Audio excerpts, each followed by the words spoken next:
एकनाथ शिंदे पुन्हा दरेगावी गेलेले आहेत. कुटुंबासह हेलिकॉप्टरने ते दरेगावात पोहोचले आहेत. याचं आता कारण समोर येताना दिसतंय. राज्याचे माजी मुख्यमंत्री तथा विद्यमान उपमुख्यमंत्री एकनाथ शिंदे हे नाराज असले की आपल्या मूळ गावी जातात, हे जणू समीकरणच बनलं आहे.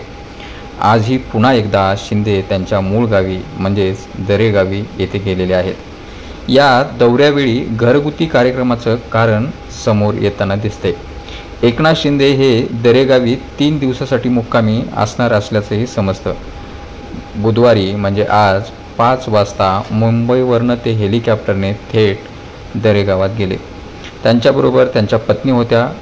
उद्या एक घरगुती कार्यक्रमाच्या निमित्ताने ते दिवसभर गावी असणार आहेत. 18 तारखेला त्यांच्या हस्ते ग्रामदेवतेची पूजा पण असणार आहे. दरम्यान मंगळवारी रात्री उशिरा एकनाथ शिंदे मनसे अध्यक्ष राज ठाकरे यांची भेट घेतली.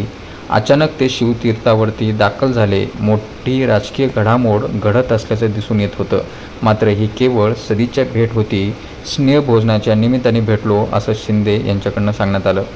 नेहमी शिंदे दरेगावी जातात त्यावेळेस काहीतरी राजकीय वर्तुळामध्ये एक चर्चेला उधाण येताना दिसते. आता